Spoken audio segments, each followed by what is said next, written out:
नमस्कार. आज आपण सरदार वल्लभभाई पटेल यांच्या प्रतिमेजवळ आज आपण आलेलो आहोत.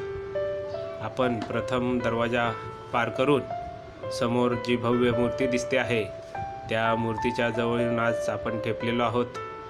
जगातली सगळ्यात उंच अशी ही मूर्ती असून 182 स्क्वेअर मीटर असलेली ही मूर्ती साधारण 596 स्क्वेअर फूट म्हणजेच 600 स्क्वेअर फूट उंचीची एका डोंगराच्या उंचीची ही मूर्ती आज आपण बघणार आहोत. फार सुंदररित्या या ठिकाणी गुजरातमध्ये सरदार सरोवर या धरणापाशी आणि अनेक पर्वतरांगा टेकड्यांच्या मधोमध वसलेली ही जगातील सर्वात उंच मूर्ती आपण इथे बघणार आहोत. आपण मूर्तीच्या साधारण 800 मीटर लांब असून ही भव्य मूर्ती आपल्याला इथे स्पष्ट दिसत आहे. या मूर्तीचे नाव स्टॅच्यू ऑफ युनिटी.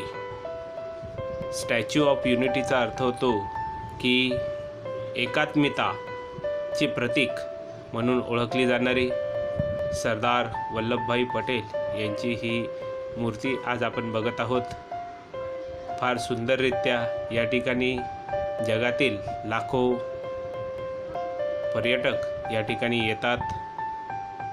या ठिकाणी आपल्याला अनेक गार्डन तसेच जंगल सफर या ठिकाणी बघायला भेटेल. फार सुंदररित्या ही मूर्ती आपण तिथे जाणार आहोत. साधारण 500 मीटर इथून जात असताना इलेक्ट्रॉनिक लिफ्ट तसेच या ठिकाणी वॉकिंग लिफ्ट या ठिकाणी ठेवण्यात आलेली आहे. हा जो परिसर बघत आहोत हा सरदार सरोवरचा तलाव असून या ठिकाणी धरण आहे.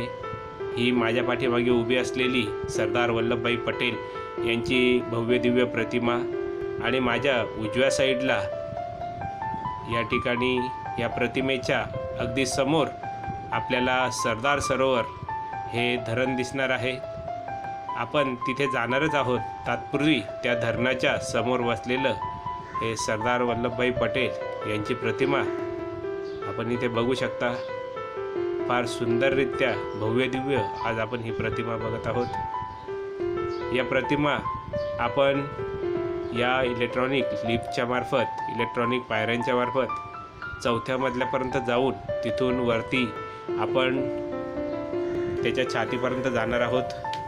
समोर टेकड्यांच्या मधोमध वसलेले हे सरदार सरोवर या ठिकाणी आपल्याला बघायला भेटेल. नर्मदा नदी ही या ठिकाणी वाहत असते. 12 वाहणारी ही नर्मदा नदी आज आपण याच्या सरदार सरोवर धरणापाशी आणि जगातल्या सर्वात उंच 182 मीटर पुतळ्यापाशी आज आपण आलेलो आहोत. एकात्मतेचा वारसा जपणारा हा सरदार वल्लभभाई पटेल भारताचे युनिटी स्टॅच्यू म्हणून ओळखला जातो. त्याच्या खाली आपण इथे आत्ता संग्रहालयात आलेलो आहोत. सरदार वल्लभभाई पटेलची कारकीर्द आणि त्यांचा बालपणापासून ते मृत्यूपर्यंत इथे इतिहास रंगवला आहे. फार सुंदररित्या या ठिकाणी पर्यटन इथे उपस्थित झालेले आहेत. त्यांची चित्रफिती आपण बघत आहोत.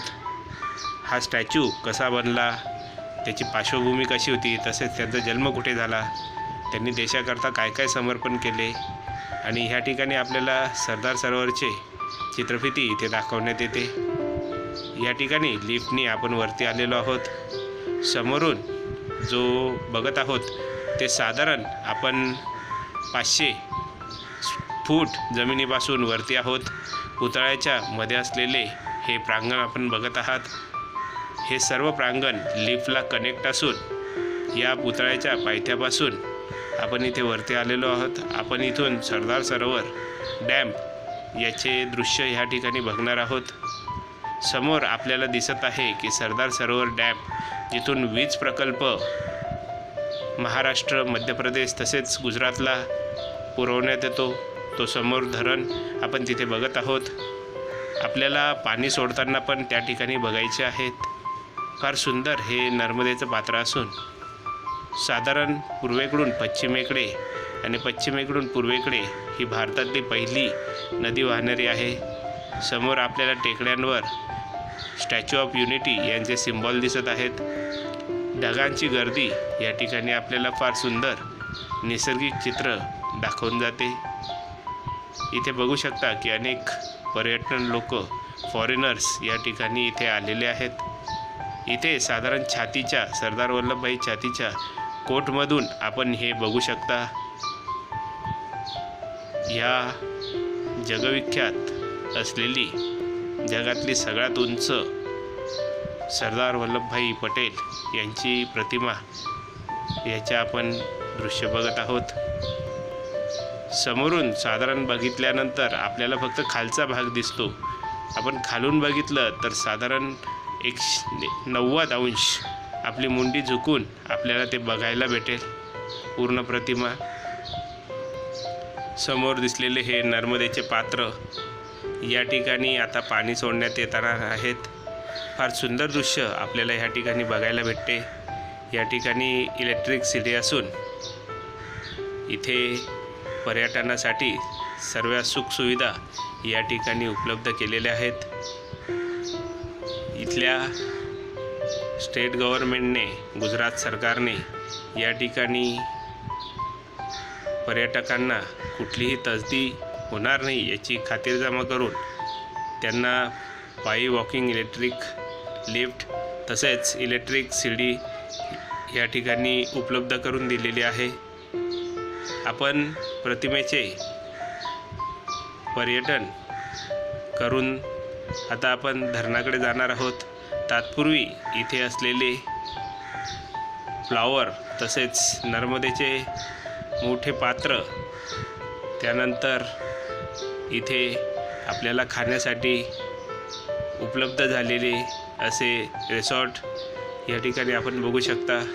फार सुंदररित्या या ठिकाणी आपल्याला उद्यान तसेच फ्लॉवर गार्डन, जंगल सफर आणि इलेक्ट्रिक MSCB पॉवर सप्लायिंग्स या ठिकाणी आपल्याला बघायला भेटेल. समोर आपल्याला निसर्गाने निर्मित केलेल्या टेकड्या, प्रशासनाने उभं केलेलं हे उद्यान, याच उद्यानात बसून आपल्याला रात्री या ठिकाणी सरदार वल्लभभाईची कारकीर्द आणि चित्रफिती आपण बघणार आहोत. फार सुंदररित्या इलेक्ट्रिक लाईट लेझरद्वारे इथे प्रक्षेपण आपण बघणार आहोत. हे जे प्रक्षेपण आहे हे लाईट लेझरचं असून फार सुंदररित्या हे पर्यटन आज बघतो.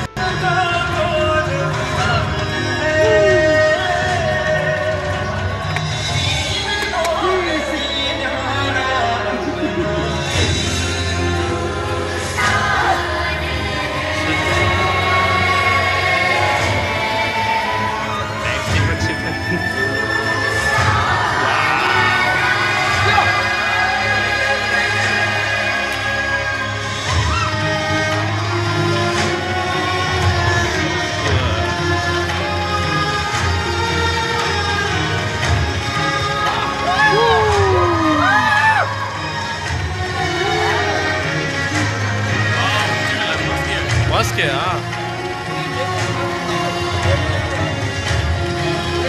सरदार वल्लभभाई पटेल यांचं लेझर लाईटीद्वारे आपण ही चित्रफिती पाहणार आहोत.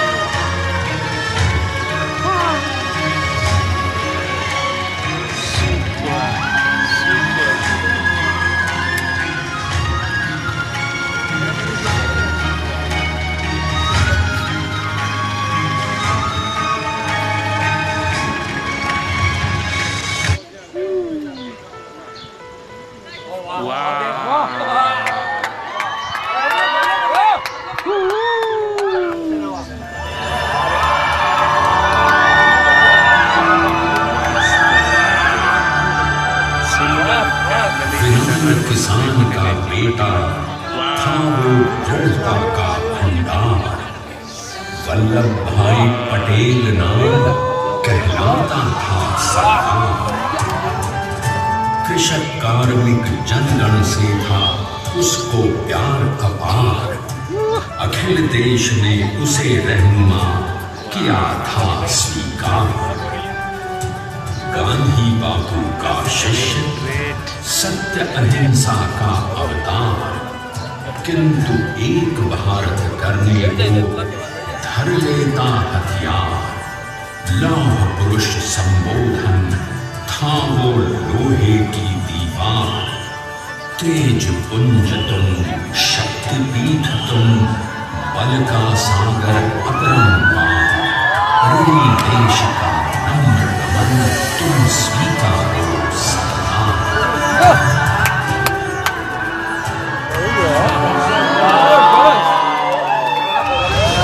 1857 में अंग्रेजों को ललकारने वाले पहले स्वतंत्रता सेनानी एक सक्रिय सिपाही थे करमसद गांव के इस बहादुर देशभक्त किसान और उनकी पत्नी लाडभाई के 5 बेटों और 1 बेटी में से चौथे पुत्र थे वल्लभ भाई। बालक वल्लभ ने करमसद के बाद नडियाद से अपनी हाई स्कूल की शिक्षा पूरी की।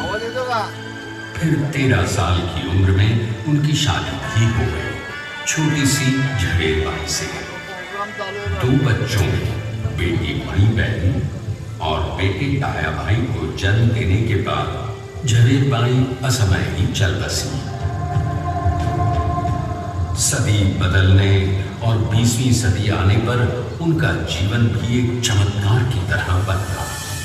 पीटर का इम्तिहान पास करके वो वकालत करने लगे, पहले गोधरा, फिर आणंद और उसके बाद अहमदाबाद में।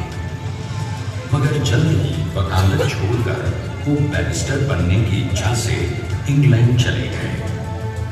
लंदन में बैरिस्टरी में अव्वल आने और वजीफा जीतने वाले अब तो अहमदाबाद की वरिष्ठ अदालत में बैरिस्टर पटेल की जिरह और जीतों की धूम मच गई।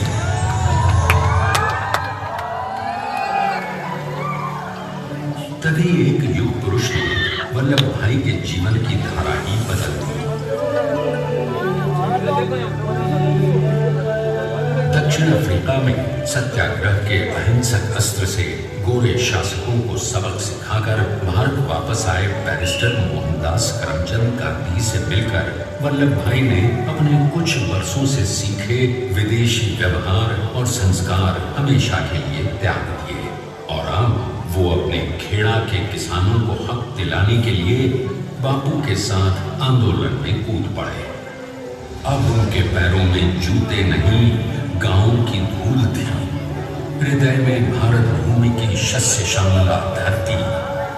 मन में थे गांधी और मस्तिष्क में एक नए स्वतंत्र भारत का सपना।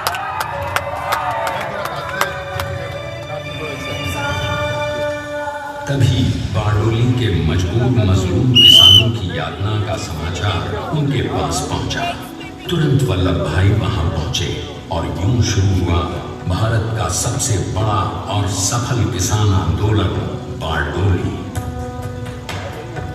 वल्लभ भाई ने बारडोली के 87,000 किसानों को ऐसा अटल, अडिग, अचल मनोबल दिया कि अंग्रेजी सरकार हिल गई और 1 बरस के बाद उनका लगान माफ कर दिया गया। अब तो पूरे देश में लोग वल्लभ भाई के नाम की कस्में खाने लगे। स्वयं महात्मा गांधी ने कहा, अब वल्लभ भाई मेरे शिष्य या साथी नहीं, सारे देश के सरदार हैं। और देश को मिल गया एक अनोखा असरदार सरदार।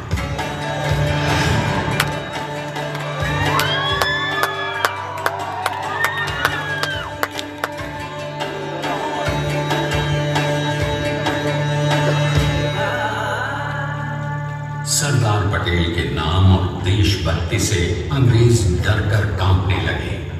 1930 के नमक सत्याग्रह और दांडी कूच में वो बापू से भी पहले गिरफ्तार किए गए। तो सन 1932 में फिर उन्हें बापू के साथ भी जेल में 2 सालों के लिए डाल दिया गया। मगर आजादी के दीवानों को, स्वतंत्रता के परवानों को कौन गिरफ्तार कर पाया है? जेल से छूटते ही सरदार को कांग्रेस के नए उनकी सरपरस्ती में राष्ट्रवादी भारतीयों ने तमाम ब्रिटिश सूबों में जीत हासिल कर वहां अपनी स्थानिक सरकारें बनाई। किंतु सरदार का सपना केवल सरकार बनाना नहीं था। उनका स्वप्न तो था एक ऐसे नए भारत का जहां हर रंग, हर रूप, हर जात, मजहब, तबके का हिंदुस्तानी एक साथ मिलकर एक ऐसा नया भारत बना सके जहां पूर्ण स्वराज के साथ सारे समाज को गरीबी, अशिक्षा, छुआछूत से भी आजादी मिल जाए। इसकी पहली रणनीति थी भारत को अंग्रेजों की गुलामी से आजादी, ताकि भारत के लोगों की अपनी सरकार सबके साथ और सबके विकास के लिए काम कर सके। बापू की अगुवाई में अब देश ने अंग्रेजों को अंतिम चेतावनी दे दी, करेंगे या मरेंगे, क्विट इंडिया, अंग्रेजों, भारत छोड़ो। बस फिर क्या था, संघर्ष की रणभेरी बची। 3 सालों के लिए सरदार पटेल को भी सत्याग्रही नेताओं के साथ जेल में ठूंस दिया गया। 2 सालों के बाद अंग्रेजों को बापू के सभी शिष्यों और साथियों को छोड़ना पड़ा।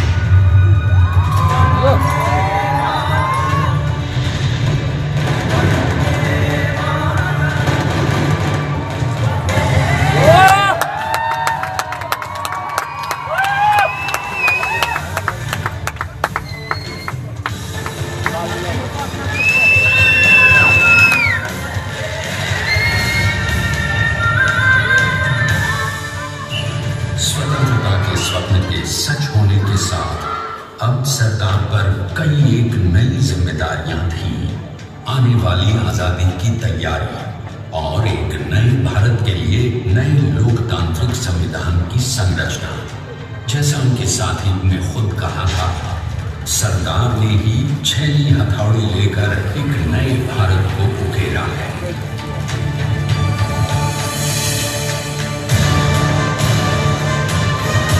स्वाधीनता तो प्राप्त हुई, लेकिन खंडित भारत में भी उठते विभाजनवादी अंधकार को अभी दूर करना था। जब देश के खंड खंड होने का भय उत्पन्न होने लगा, तो सरकार ने निर्भय होकर खुद अपनी केंद्र सरकार और साथियों को भी चुनौती दे डाली और जम्मू कश्मीर को गया।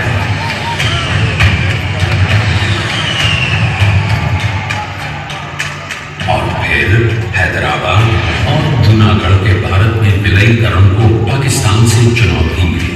सरदार चाहते थे कि देश की 1 इंच धरती अब और विभाजित नहीं होनी चाहिए।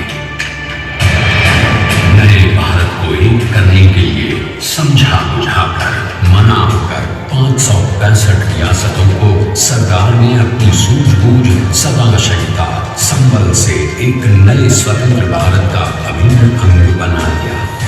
हमारे इतिहास में अखंड भारत के पुरुषार्थ का ये एक महानतम अध्याय है। जैसा उन्होंने स्वयं कहा था, हमें नए धागों को पुराने ताने बाने में ऐसे पिरोना है कि एक दूसरे में गुंथ जाए और बेहतरीन बनावट वाला एक नया भारत उभर कर सामने आ सके। अंततः अपने वज्र दृढ़ संकल्प से एक नया विराट विशाल एक भारत श्रेष्ठ भारत बनाकर दिखा ही दिया सरदार ने। संसार के सबसे बड़े प्रजातंत्र के शिल्पी को प्रणाम करने के लिए देश ने बनाया है ये समर्थ स्मारक। स्वाधीन भारत को समर्थ भारत में बदलने वाले सरदार पटेल को समर्पित प्रेरणा तीर्थ भी है। प्रधानमंत्री श्री नरेंद्र मोदी के नेतृत्व में बनी विश्व की इस विशालतम प्रतिमा के सामने आकर सारी दुनिया जैसे स्वयं ही नतमस्तक हो जाती है।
सेव किए हो ना, सेव कर लिए मेरे को भेज